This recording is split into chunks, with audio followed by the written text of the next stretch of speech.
It is. And Erin Brockovich is speaking right now at the Women's Policy Conference. I'm sure that these candidates would have loved to have been there, but instead they prioritized us. So we're very grateful that all four of you, and especially the three women, showed up. Not that against Calvin, but it's the Women's Policy Conference. So thank you guys for being here. We really do appreciate it. Ferger Place is a special place to us. It's a part of your district, and it's a part of the district that you're running for. So we're grateful for you to spend time with us. So let me tell you a little bit about how this is going to go. So I'm going to give each candidate about 5 minutes to introduce yourselves and tell us about your platform and why you're running to represent District 8. And then we're just going to move directly into like a Q&A session. So hopefully you've thought about questions that you might have for the candidates. So feel free to ask those, and candidates, and you can do one of two things. You can say, I've got a question for this specific person, so I'm going to direct it to them, or you can ask it as an open-ended question. If it's an open-ended question, feel free to just jump in. Don't feel like you have to answer. Everybody has to answer every question, though. If somebody has already answered it the same way you would, you can just agree with them, and we can get to more questions. So we'll try to keep those answers to about 2 to 3 minutes each. Hey, So I'll try to keep us moving along. Do you or do you not want speeches from the audience? Thank you for asking, Jack. Oh, man, are you going to come in? Thank you for asking, Jack, and I'm glad you're in the back. Nobody puts baby in a corner. All right, yeah. So I will, without further ado, I'll ask Councilwoman Knoll to start us off with introductions, and we'll just go this way. Okay. Well, good evening to my Ferger Place family. Glad to be here tonight, and today is my birthday. Thank you. So, you know I love y'all. My birthday, yeah. So, I give chocolate kisses to all. I am Councilwoman Marvin Knoll. I have been representing the Great District 8 for the last 3 years. I'm a month shy of being 3 years. I have lived in historic Orchard Knob for 30 plus years, have raised 3 amazing young adults in historic Orchard Knob, which they no longer live at 2003 Ivy Street. Even though their rooms and their belongings are still there, they have moved on, flew from the coop and doing what they do best, which is making me very proud. I am past president of Historic Orchard Knob. I am a member of Park Ridge Board of Trustees. I have fostered relationships with the council family, with the mayor, with the administration, in order to make sure we have the bridges that we need in order to get things done that needs to be done in this great District 8. I have been on the battlefield for a public servant before my last 3 years of council seat. I have been doing this forever. I have always attended the roundtables, the universities that the cities offer. Anytime they have a program that can give me the knowledge and education I need in order to help this district and the constituents there to live their best life, do the best that they can do, we can provide for them. I am a co-founder of Orchard Knob Collaborative with Tom Osborne, who was past president and CEO of Park Ridge Medical Center. And what we did with that program was provide services to all those that are in the historic Orchard Knob without having to pay 1 brown cent for anything. And that was replacing all the old heating and air units with energy efficient ones. That was putting new roofs on the homes. That was doing insulation. That was remodeling bathrooms. That was remodeling kitchens, helping with medical necessities in need. We also did the program with a $608,000 grant that TVA we were actually granted, awarded, and that has picked up some of the slack on other things that need to be done. We also have an additional $400 and something grant that we have brought in that is going to further help in the areas that need to be done. I'm trying to make sure I cover all my bases. I have allocated the ARP money for public safety and for youth programs here in the city. I did $1 million to Community Haven for their patrol, and then another $750,000, which has brought the crime rate down in historic Orchard Knob, the Bushtown area, 12%. That is not my number. That is CPD number. So that's a major, major thing for us. I had replaced or fostered a relationship with EPB to have 9 new lights placed in the historic Orchard Knob neighborhood because there was not feeling safe, too dark, and needed more lighting. So we made that happen. I also had allocated for 3 new vans. I have 3 centers in the Great Historic Orchard Knob, and I had a constituent call me and said I have an opportunity for my youth camp to be able to take part in a ballet summer camp.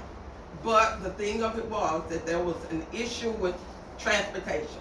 Even though the city has buses, or if they don't, then you have to pay $700 or so to rent a bus. And if without that transportation, they would not want to be able to take part in that. So I reached out to the administration and the mayor and my council family with those relationships that we have fostered lifelong. And we were awarded 3 new vans for each one of my centers. So my centers and my youth do not have to worry about not being able to participate when they need to participate and go where they need to go because of lack of transportation. So I am Councilwoman Marvin Noel, and those are some of the reasons that I'm asking you all to continue to support me so we can continue this journey to further the progress that we have made in the Great District 8. Thank you. Thank you. Next up, we have Mr. Kelvin Scott. We yield to the women. Okay, all right. Moving past Mr. Kelvin Scott, we have Ms. Anna Galladay. Hi everyone, my name is Anna Galladay, and I reside in the Park Central neighborhood of District 8, which is just down Main Street from you all.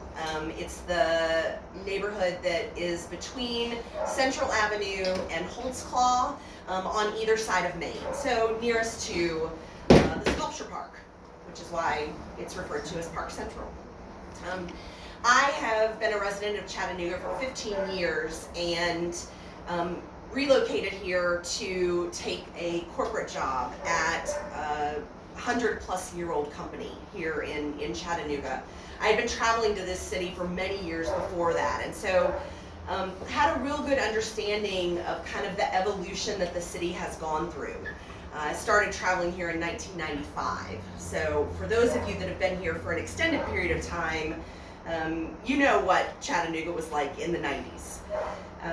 I have a 20-plus year experience in corporate America. I am trained as a creative director and director of marketing. I'm also ordained in the United Methodist tradition as a pastor. I previously served at both St. Elmo United Methodist and at St. Mark's United Methodist. I don't serve a local church right now, but still do consider myself to be a faith leader here in the community. I also have a social enterprise that I run that's called Work of Place. One of the things that really became important to me in around 2015 is that I was starting to get a real sense for economic disparity. Quite frankly, as it related to the economic and racial wealth gap between white folks and black and brown folks in cities, specifically here in Chattanooga. And I contend that one of the most underutilized spaces in this city are our houses of worship. We have spaces that we are heating and cooling and interneting and lighting many days of the week that aren't being used for other things during the week, but are being used actively on the weekends. And so my social enterprise is a consulting company that actually helps churches understand how they can get involved in the work of economic equity and trying to find ways to bridge gaps between those that have and those that need. I have a husband of 27 years. He is a veterinarian here in Chattanooga, Dr. Krigbaum. any of you know Dr. Crickbaum from Main Street Pet and Wellness. He is the human that I have made my life with for the last 27 years. And I am running for city council because I believe that there is a lot of work that can and should be done in District 8. I'm excited to be the one that possibly helps represent you all to get that done. I have a couple of main tenets to my campaign, things that I specifically want to focus on should I be elected on March 4th. The first is regarding housing. Housing for me is a two-tentacled beast. It is housing for those that are having challenges affording to either find a place to live or stay in the place that they live, and it is housing as it relates to those that are unhoused. As you all know, in this neighborhood and based on where I live, so I live directly in between the Chaff Foundation on 11th Street and the Mission on Holtzclaw. And so I have made friends with a lot of the men that walk to the Mission to sleep at night and then walk back to 11th Street to be with their friends and get fed and have their meals and have activities during the day. And it's a disgrace, I believe, that Chattanooga does not have a low barrier 24-hour homeless shelter. We can and should be doing much better as a city that is virtually tied for the third biggest in the state. The unhoused population is important to me, and I really do believe that that work needs to continue and needs to be focused on. I think Mayor Kelly's office has made a really great start, but I do think that there are other things we could be doing.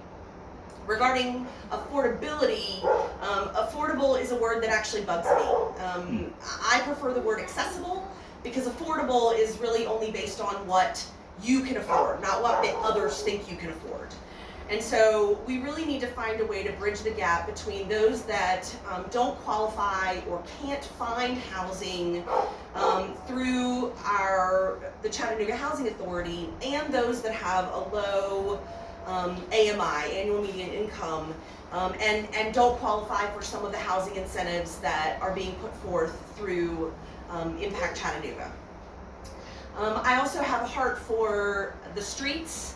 I believe that public safety and infrastructure is one of the biggest challenges that most of us in this city see on an everyday basis, whether that relates to your sidewalks or your bike lanes or paving your roads or making sure that those roads are staying safe for you and your kids. There are neighborhoods in this city where that are quite frankly speedways. They can't get cars to slow down, and they can't get accidents to stop happening in neighborhoods where speed and safety really should be of a primary concern. Finally, I really do believe that my work around economic equity is something that I can bring to the table. I think that we have to be doing a better job as Chattanoogans in finding a way to help those that want to or are interested in building generational wealth, and using incentives that the city can partner with either third parties on or through tax programs, not just for major companies that qualify for pilots or TIFs, to help build generational wealth in this community. The last thing I'll say is that I am also really committed to the elders. It's a disservice that the Kelly administration shut down the senior center here in Chattanooga, in Eastgate. And I have made it a commitment to those that I've talked with. I really do believe that we need to have a dedicated senior facility. It can't be shared with Glenwood, although Glenwood is a fine building and has a lot of space. It does not have enough space for both the seniors and for the youth that occupy that senior center or that community center. And so those are some of the things that are most important to me. I'd love to chat more with you about how and why I'd be the right council person for you, but I will let Dahl go next. Thank you. Thanks so much, Anna. And next up we have Dahl Sandridge. Hi everyone, my name is Dahl Sandridge. I am a 5th-generation resident of District 8, graduated from Arts and Sciences.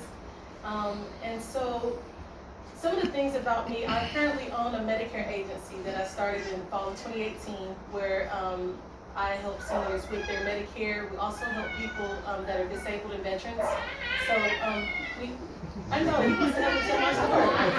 I'm a boy mom too, by the way. So I just like, don't look at the baby, because and so we do a lot of free case management work. So I started my agency in 2018, and last year I expanded my agency to 15 states, and we have a team of 30, where we offer free case management to seniors, veterans, and people that are disabled. And the free case management component consists of us doing Medicaid applications, LIS, QMB. And I'm gonna say these things because I want you to know where my heart is, because I think that's really what we need, is a lot of social healing, right? And so I started out helping my grandmother. I didn't know that I was getting on the job training. My grandmother started receiving Medicare back in 2007, and every year somebody would come and change her insurance. And she's like, come on, you went to CSS, you come listen to this. And so I kind of stumbled into a career that I absolutely love. And so another thing about me, and I'm not the best speaker, I'm more of an action-based person. I'm also a living organ donor. So in 2013, I donated one of my kidneys, and I'm very passionate about organ donation and raising awareness around how we can just support, because I feel like there's a lot of people in our community that are in need, and if we can raise that awareness, I think that we can just start bridging that gap. So that's one of the things I'm passionate about. In 2021, I did founded a fundraiser at the Walden Club where we raised $11,000 in 30 days for the Kidney Foundation. And again, I'm telling you these things so that you can know that my heart is dedicated with servitude. And so I was at J. Alexander's the other night. I'm a storyteller, by the way. I was at J. Alexander's the other night, and I ended up sitting next to one of the heads of one of the local kidney foundation. They help with transplants. And we got to talking all of this, and we got to going, and I was like, oh my gosh, we can do something quarterly where we have people come out and learn about organ donation and join the donor list. And she's like, let's do it.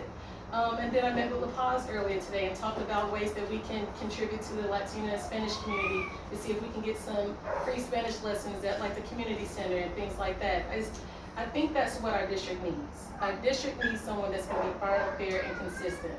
We don't need more politics. What we need is someone that's going to allow the community to be involved in those decision making. Another thing that I plan on doing once I'm in office is getting with the heads of each neighborhood organization like Tron, where we can have like these block kind of meetings, and having at least a quarterly meeting with all the heads of the neighborhood associations so that we can build a community instead of having, got Ferg over here, we got Portwood down there. It's just too disconnected, and we're shopping at the same grocery stores, we're running to each other at the gas stations and things like that. I am a single mom. So when it comes down to hard work and dedication, I was a single mom when I started my company, and so it can be done. So I'm no stranger to hard work. I worked at the Rite Aid on Macaulay, rode the bus to UTC, rode Uber and Lyft to basketball games. So I've definitely been there, and I understand what it's like starting from one point, and I feel like I was designed to be in this position now, because in order for you to represent someone, you have to be able to relate to where they've been. I'm a member at Common House, and so one of the things that I did about 2 years ago, I started this event called Network and Chill, and I don't know if anybody's a member, but the event was designed for local business owners to be able to come and highlight their upcoming businesses. So it was no cost to attend. All of the food I got sponsored because of the relationships that I cultivated through Medicare. I'm the top salesperson, get the check. And so they were forthcoming with that. And so what we ended up doing is people were walking by and they're like, what's going on? And I'm like, hey, everybody just come in. And so it just became this big party. And what I really pride myself in is bringing different types of people together, because I feel like that's one of my gifts. I also studied sociology in school, and so I became fascinated with finding more things in common than things different. And so, and being an organ donor, I learned that on the outside and the inside, everybody's really the same. Everybody needs kidneys, hearts, and things like that. So I'm not very long-winded, but what I will say, that given the opportunity, I'm not hard to find. If you all please pick up one of these, my personal cell number is on all of this for a reason, because I don't want you to have to send an email. I want you to be able to call and text me or FaceTime me. I like to FaceTime too. And invite me to a ball game. So people thought I was crazy for putting my cell phone number on here.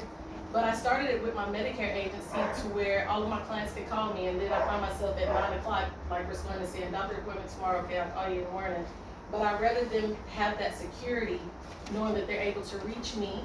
I'm able to reassure them and saying, okay, this is a fire for you, but this is something small for me. I have a fax machine at home. Don't panic. We'll get it taken care of. And so what I found is that I built a very, my retention rate is very high. So I specialize in keeping people happy. And that's pretty much it. You know, Doll Sanders for City Council District 8. Early voting starts next Tuesday. Thank you, Doll. All right, last but not least, we got Kelvin Scott.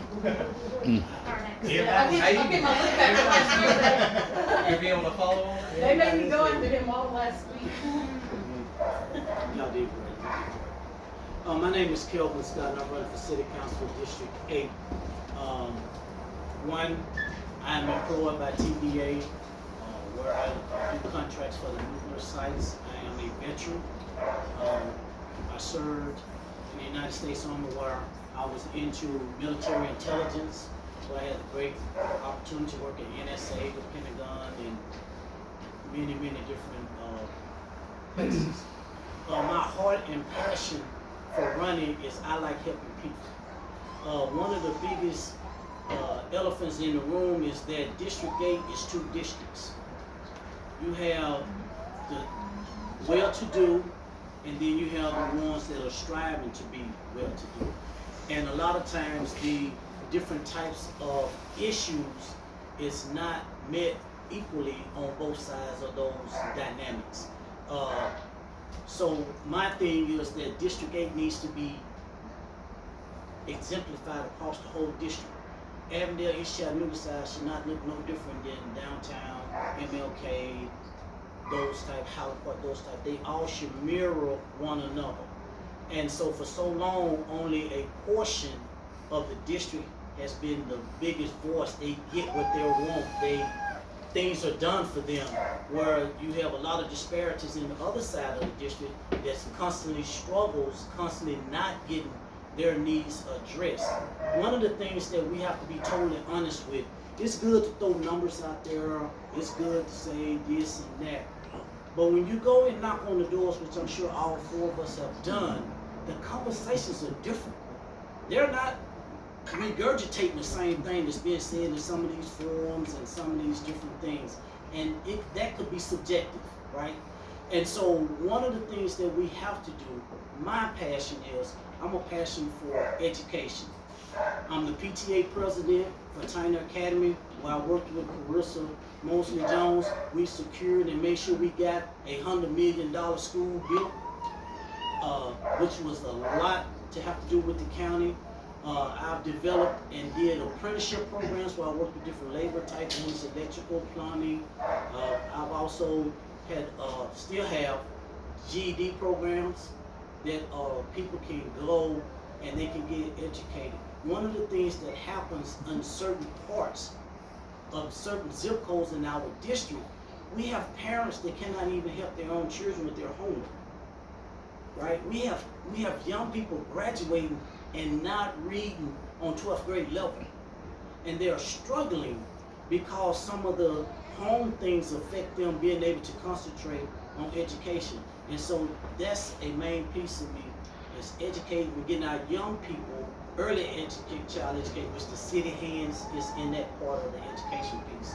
And I think they're doing a great job on that. Also, with economic development, I consider myself an empowerer, right? I have worked with small businesses. I did different types of job fairs.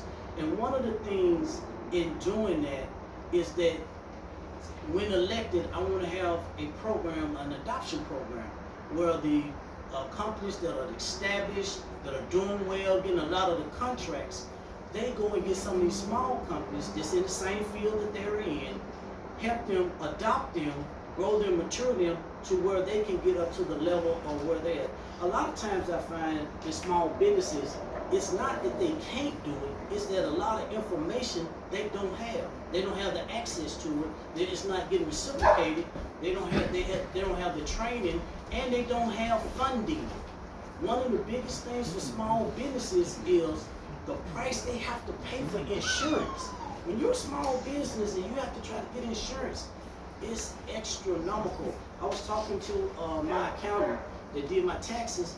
He said that when him and his wife go to the hospital, they got a $9,000 deductible for insurance because they're a small business, right? And so we need to work on those things. Mental health is a critical in our district. People don't talk about it. District 8 has more homelessness in District 8 than in any other district in the city. District 8 housed and held the most homelessness. Go down 11th Street, you'll see it. Go down Main Street. Main Street, yes. And they're in pockets, right? And over the years, it's not being addressed. Yes, they had Tent City. They shut Tent City down. So what do them people go when they shut Tent City down? They back on the streets. You know, we're hearing about the hotel that they're supposed to do. Well, how you gonna get them folks out there? Right? And so some of the people that are homeless, believe it or not, they don't want any responsibility. So how do we reach them? So it's so many different things that we have to address, from housing, from economic development, from the educational standpoint. But as your representative to be, it's not my ideas, it's going to be our ideas. We have to do this together. You have to have ownership. And the way that you have ownership, that we come together on what the priorities are for District 8. So I thank y'all for inviting me. This is a lovely home. Thank you. And think about Kelvin Scott to be the next representative for District 8. Thank you, Mr. Scott. Let's give all of them.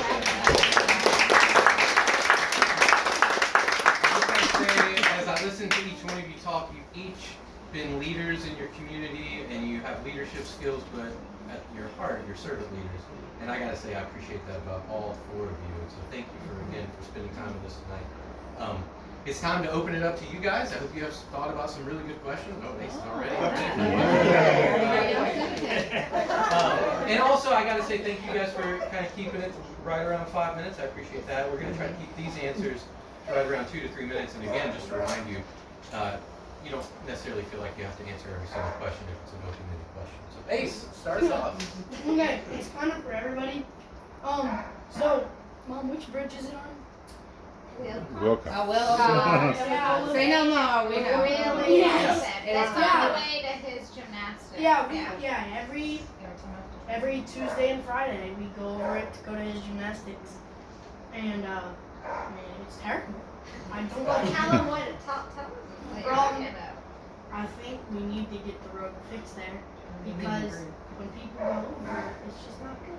And it's steering with my Jeep and I've got off-road wheels. Yeah. It's like taking his head on the window like it's my fault. I just went over it the other day and I was like, dang, that's definitely one of the first things on my agenda. It's just not safe. It was funny because there's a sign there that says bump, and then at the top it's spray painted big bump. I like big bump. So if you have a specific question about that, like. I was wondering if y'all could like fix that. I think we can work on that. Yeah. I mean, one of the things that council people do is work with the mayor's administration that oversees the public works department. And those kinds of things, those kinds of conversations have to be had. And when feedback like that comes, that's the job that we all have to do, right? Because how long has it been like that? I was gonna say one. Yeah, so let me give you good peace of mind on that. That is already being worked on. It is? Yes, it is. And if the work is going on as we speak. Now, it is bumpy. I drive my car across there, it is bumpy. But that bridge is 40, maybe 45 millions that we already put in there for this to take place. So it is going to be an absolutely wonderful place that will connect Wilcox across to Amnicola. So it is a process. And it's going to, but when you know, hey, I pray that I live to see it, but I know. So there's no dates or anything on that? No, not at all. There's a lot of Is it a work going on city now. street or is it a state highway? It's both. Okay, so We got TDOT's one there. gotta So be we've got a involved. portion, they've got a portion, the railroad has a portion that they're doing Yeah, in they it as probably need to well. put a big So portion. it's being worked on a daily basis. Funding actually originated through Pete Buttigieg, through the Biden administration. Okay. The significant portion that came from the federal government. And so it's that blend of, So are we just in that loop of doing studies and trying to figure out the best way to handle this?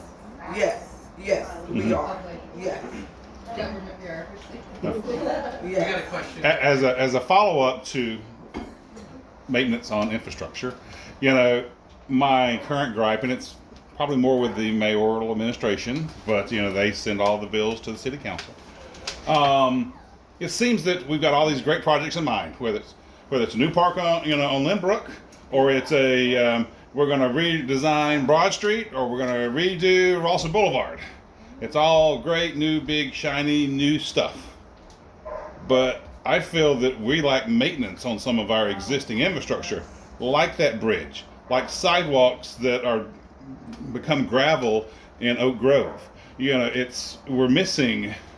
we're not taking care of our current infrastructure, so I get very frustrated when the city decides to take on a new project and redo something that is in good shape, or build a new building or a new facility when we can't take care of what we currently have.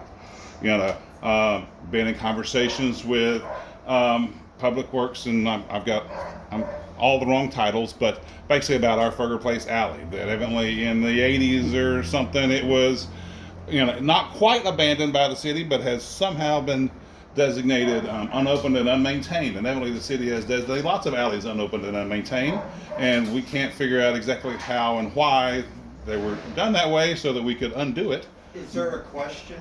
Yes, I'm making my speech. I guess it's how do we address the new bright and shiny over the maintenance of existing infrastructure? There's 1,000 programs we can spend money on, but if we're not taking care of what we already got, why are we spending money on new So stuff? where are your priorities as a candidate when it comes to balancing new shiny things with the need to take care of our current infrastructure? Thank you for shortening my question. I believe that you have to do both. Right? There are things that is going to happen, new things are going to come in, right? But you can't put new things on top of raggedy old stuff. And so I think a lot of times in a lot of areas, whoever yells the loudest get things done in their area. You know, if you ride across District 8, some things get done expediently in District 8. And some things drag on for years and have drug on for years. Wilcox Tunnel, years, right? Once it was owned by the state, then it got to the city. So the ones that yell the most is the ones that get the response and what they want. And a caveat to that, you have to come to the city council meetings and raise sand. A lot of times when these different things are decided, right, it's empty.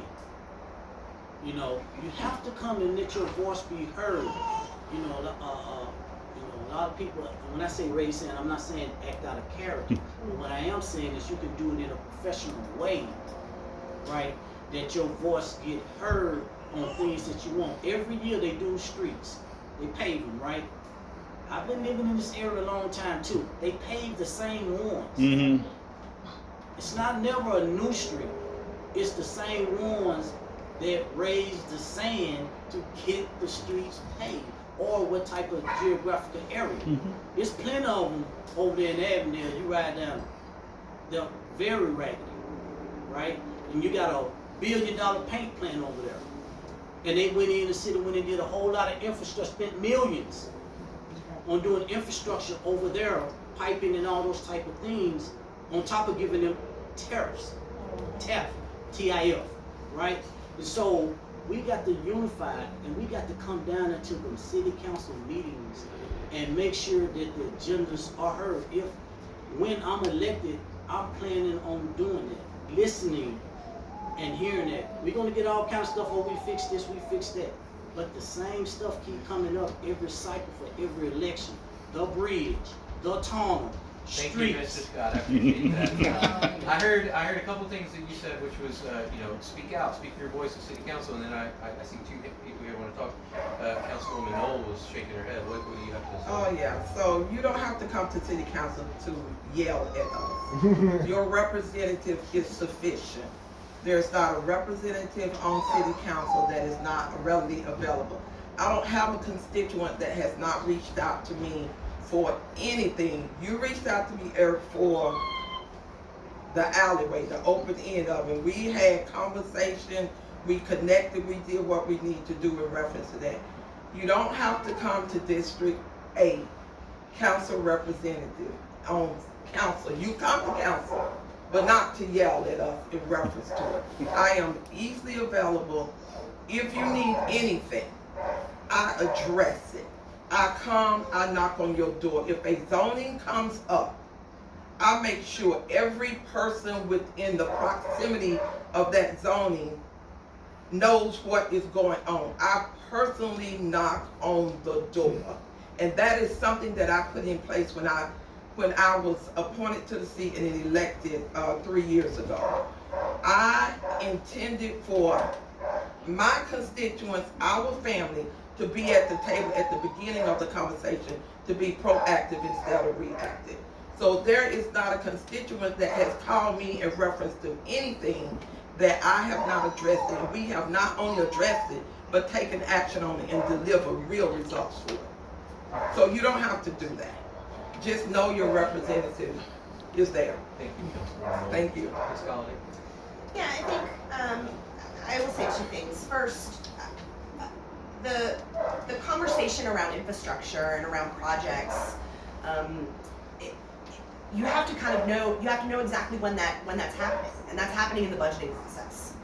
And when the budget is presented, we've got to be on the front end of those conversations with the mayor's office to make sure that the things that are most important are included in the budget for next year. We watched several weeks ago as Mayor Kelly's administration brought a proposal to the city council for $38+ million in excess that the city has, that his administration has wisely said we would like to spend it on these things. We have this excess. We are being told that we are well within a safety net of spending this money. And these are the things that we want to apply this excess towards. Now, 18 million of that goes towards fire and police officer pension fund, because we've been significantly behind in paying that. But the rest of that money is being spread over projects. Some of those projects that Councilwoman Knoll referenced, the vans that she's been asking for. But it's a matter of being in the room and being a part of the conversation from the beginning and making sure that those recommendations and the things that we're asking for are the right things to be asked for kind of at the beginning. I will also say that I do think that communication has been an issue for this district. I know of several folks who have finally heard from Councilwoman Knoll on several occasions, but it has taken weeks, if not months, for that response to come. I think that there are instances where that happens. That's natural. Things get missed, things get lost. But we have to have a way in which you all know what's going on before you feel like you have to call us. And so one of the things that I have promised in my campaign is that I intend to be putting out a bi-weekly email to all of you that want to subscribe to it, letting you know what's going on at the city council meetings, letting you know what's happened in the strategic planning meetings, letting you know what's happened at the planning or the economic development meetings. Those things may or may not interest you. They may or may not be things that you need or care to know about. But quite frankly, I would rather you unsubscribe from my emails because you feel like you hear from me too much than not feel as if you know what's going on in advance of when it's happening. Thank you. I just Yes, no, go for it. y'all know I'm short. Is there anybody in here that would like to be present at city council? The time. Is the time an issue? Yeah. Yes. Okay, Oh, so one of the always things that I plan on huge doing is issue. being 6:30 or Yeah. 6 o'clock. Uh-huh. Because I'm a boy mom, and my 12-year-old, him and your son would just be right there. Because we gotta start young. That's one of the things that I feel like is very crucial, and that would really sum up everything that everybody's saying is saying, instead of saying, I'm gonna email you, I'm gonna say, let's make it convenient to where you can be there, and that way we can go meet here afterwards, and, let's get some charcuterie. I think that's one of the most important things, is being in the room, and that way we're getting it real time. Because the more people that we have in a room, I'm not gonna pick up on everything. I don't have, all of the wisdom in the world. But, Chrissy might pick up something, or, and just be like, hey, dog, did you catch that? Or, hey, and we can, that way we can do this together. I don't want you to be having to wait on an email or wait on a phone call. You have my cell phone number to say, hey, doll, I'm in the parking lot. Can I talk to you before the meeting? But let's have it at 6 o'clock so we can get the kids involved, and that way we can train them. I'm 37. And so, I want to be our age generation of leadership so we can be a part of the conversation. So that's all. Making our voices heard, going to city council, but also communicating directly with our council members. I appreciate that. Briefly. Yeah, very briefly. One, I didn't tell nobody go in Yale. No, it's serious. Context is serious. When you take and twist what somebody's saying, I appreciate you that. never should say nobody need to come to council. That should never come out your mouth. Do we have another question from our audience? Sure. Yes. Paige. Okay, so the city has just rolled out an incentive for developers for affordable. I know you don't like the word affordable, it says housing, and I think that could be a tool in the toolbox for the city to use. Here in District 8, we have seen a large amount of transitional and different types of affordable housing. I mean, the Viceno Group's deal out here with the Ames Center. I would really like to see what you guys have to say about the things that I hear when I go to those roundtables that Marvin talked about. There's a lot of people that have lived in this district a lot longer than I have, longer than I've probably been alive, that want to see home ownership. And it goes back to Calvin's generational growth. How can you guys, what do you see as an opportunity with that city initiative to put smart, affordable housing solutions in our district rather than just piecemealing it, which is basically what I feel like we've had today? I want to tackle that one. I feel like so I'm very candid, I'm sure everybody's noticed that. It's all the wordplay. Affordable housing, that's just another way of, can I get money from over here and money from over there? Cut away all the fat. What our biggest issue, so I'm very big on the community centers being fully functional with having in-house case management, in-house therapists, whether it's 2 days a month, 3 days, those rooms should have real live people with real life solutions. Resolutions for homelessness, a lot of that is mental health motivated.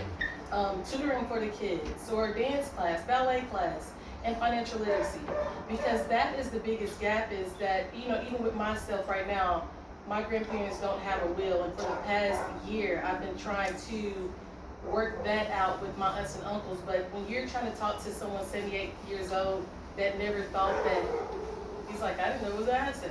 It's like, Papa, we gotta, we can notarize, and then you start talking to them at this late of a stage, it gives them anxiety.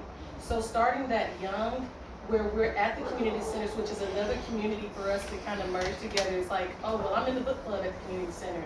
Having those resources readily available, we have a lot of different organizations like Habitat for Humanity that will get people involved, but I feel like the biggest deficit is just lack of access to resources and just the community where it's a safe place. Because if I'm in need, it's gonna take me a little second to warm up about talking about the fact that I need this kind of help, so we kind of gotta build that trust first, and I think the community centers is a great place that the city owns, that we can use that as a nice little hub.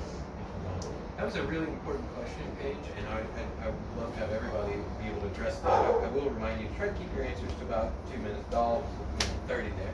But we only have about 15 minutes left, and I want to be respectful of your all's time. So, but I would love to hear what you have to say about this important question. I mean, so I think that you're right. I think that the Impact Chattanooga plan is a start. It's a piece of the puzzle.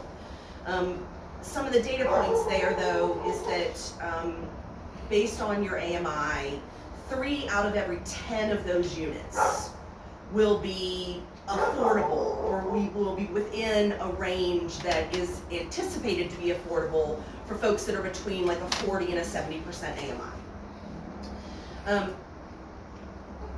I think that we have to remember even the process of housing, even that we went through when we were younger. Folks find it very daunting, the thought of a $900 to $1,200 mortgage if they can't even afford to pay $1,000 in rent. And so how are we creating a stair-step model for both entry points for renting, for leasing, as well as then parlaying those renters into homeowners once they have established their credit and their ability to kind of maintain, you know, that, okay, yeah, I can do $850 a month, and I'm doing $850 a month easily, and this makes sense, and I actually think I could get a mortgage now for $950 a month. Like, let's see what that looks like. But quite frankly, when you're talking only 3 out of every 10 proposed units in Impact Chattanooga might fit in that $850 to $1,000 per month category, that's not enough. I mean, just it's a simple supply and demand conversation. And so another thing I think we need to look at is having real frank conversations with downtown neighborhoods. You know, there is a lot of NIMBY in this city, not in my backyard. And some of the progress that's needed and some of the ways that we attain some of these solutions, I think, have to do with us being really frank, that we understand that you may not want a 24-unit, 1-bedroom building close to your neighborhood. And also, it is one of the most viable solutions to kind of tackle that in-between piece of kind of what can or what should be next. And so how are we having these conversations with CARE? How are we bringing the folks that do care about it to the table? And then how are we influencing the way that our developers are coming into the city, and we are kind of laying our expectations on them as to what it is that we feel like we want and what we feel like we need, instead of simply allowing them to build 4-bedroom units that require 4 roommates to live together until they're in their late 30s because they simply can't afford to do anything else. Either of the other candidates like to address this? So let me say this. In order for you to know the process of it, you can't wait until the 9th hour to attend the meetings to know about it. Okay? You have to be at the neighborhood meetings. You have to know what is being said and what is being asked of you in order for you to provide to the individual or the neighborhood or the area or the district as a whole what is needed. Now, I think the main thing to me that would work very well is on a regular basis to have the developers as well as the real estate people and the council people to meet and see and let everyone educate each other on what they feel like would cut the fat on a project that would make it more affordable for those that are in need. So my thing is, the Great District 8, it has to make sense. You just can't come and put anything in there. It has to be beneficial to us in order for it to be of value at all. Now, the other thing that I would think would be a really neat thing to do, if the different neighborhood association had the option in a perfect world to have funds when houses come available in their area, that they would have the money to purchase those homes and make the investment in those and make it affordable for someone, instead of out-of-state investors coming in, putting in $20,000 or $30,000 on into the home and then selling it for $400,000 or $450,000, which takes it out of the range for anyone, a whole lot of individuals. But the conversation needs to be had, and that is something that is definitely on the radar to do. Speaking of what you just mentioned with regards to neighborhoods coming together, and say a house comes up in Ferger Place, we could band together and purchase that and keep that at an affordable rate. Is that similar to what was proposed a few years ago by Chattanooga's in Action for Caleb for a community land trust where the city would actually invest in some affordable housing, keep those rates low, allow homeowners to purchase into that and create generational wealth through home ownership, but when they sell those homes, it's still at an affordable rate. What would be your take on something like that? Okay, so that's doable. I think that's good. And let me tell you something else I think would be really good. The property that is owned by the city. And it's a lot of property in District 8. But my conversation that I have had with the administration is that it takes forever to get a clear title to that property. I did not know that it takes forever because of the heirs to the property. They might live out of state, or you can't find them, or they're not willing to turn it loose. But those are conversations that definitely need to be had. I had a conversation with a developer about 2 weeks ago, and he said to me, I said, if you could change anything when you are building this home that would make it more affordable, it would not cost as much, what would it be? And he said to swap out the driveways. It's cheaper to put them in the front, I think he said, instead of the back. That was a major chunk of change right there, in order for that could actually do a big savings for someone. Yeah, could make it more affordable. Thank you all. Got another question over here. So on that note, is the city has numerous pieces of vacant land that are owned, and I feel like the city has changed of how folks that live and own business in Chattanooga to acquire that property, to build homes on it, or to juggle, I guess, the entrepreneurship of it. So how do you think that the city could make those properties more accessible to solve the affordable housing crisis, but also allowing business owners that live and work in Chattanooga to develop those versus out-of-state investors who have the deep pockets that can offer the city a lot of money or breaks for that?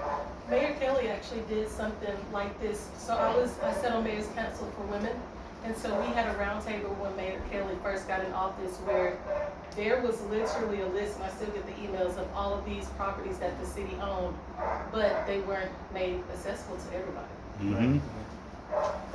We need a leader that's going to be concise. All of this, let's just get it, You should be able to sum up a resolution, and it shouldn't take you 5 minutes. This is not rocket science. All it is conversation. This is like seminar 101. We need access to everyone. Allowing the city council time to be at a time that is accessible for everyone, so that when we pose these types of suggestions, then everyone has access. I think that is what's keeping us so back, is that some people they're in the know, and then other people like us, we're just kind of like, well, dang, look at they're building all that over there. Mm-hmm. It would have been nice. And I love the Caleb project. I spoke with them a couple of weeks ago, and definitely looking forward to partnering with them, because it takes a village. May I ask a question of everyone that's in this room? Is that possible? So the city council timing changed to 3:30. With a show of hands, before it was changed to 3:30, and it was at 6 o'clock, how many was there at that thing? Not everyone. Not everyone, but you came before it was 3:30. Okay, because I mean from the.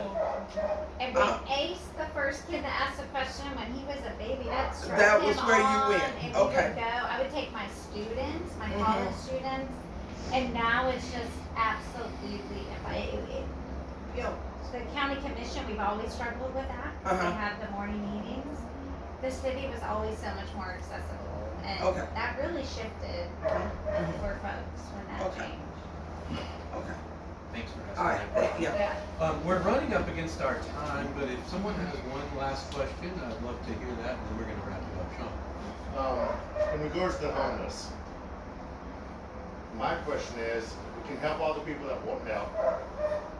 For the people that don't necessarily want help, they'd rather not take the medication or pay them to raise their money or what have you. What is your solution to them? So I've been in meetings for the last several months with both the CHAP Foundation and with the Office of Homelessness in the city. And I'm also dear friends with Anne-Marie Fitzsimmons, who is one of the women that orchestrated the 12 and People's Camp. I don't know if you all remember that camp. It was kind of a gated camp that was kind of put on 12th Street and People's. Anne-Marie gave me a really interesting statistic that surprised me, honestly.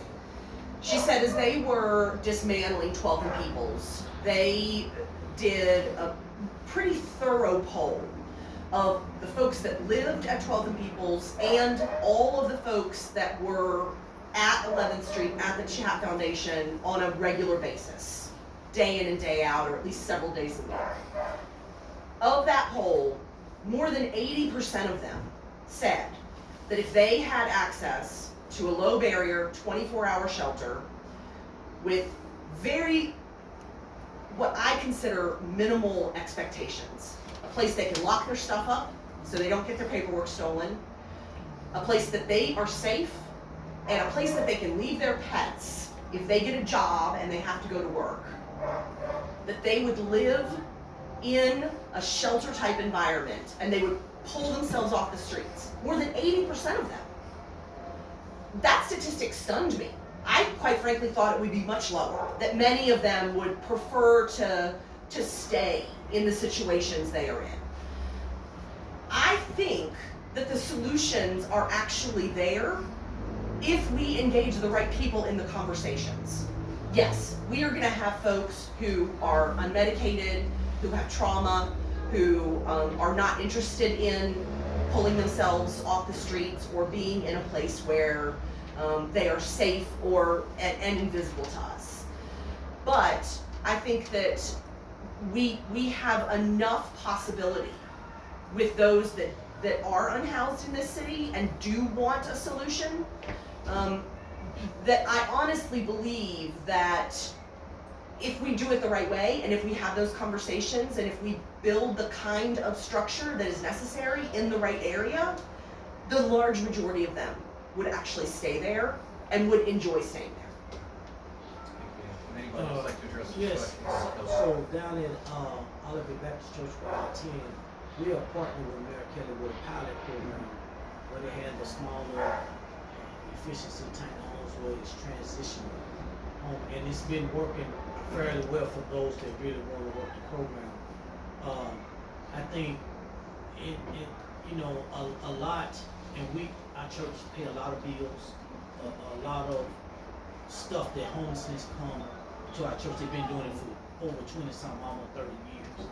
A lot of them don't want responsibilities.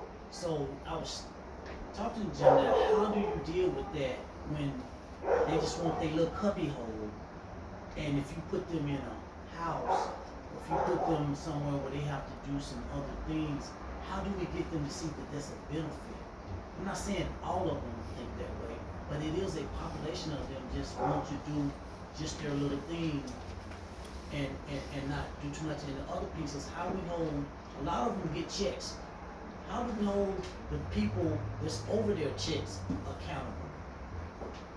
It's a tough problem to address, and I'd love to hear if you have anything to add. You may hear a lady out right now who really desperately needs medication, and I think that the mental illness aspect of homelessness is an incredibly difficult problem to solve because you can't go in and make someone get the help that they need. But appreciate you guys taking the And the city does have homeless service.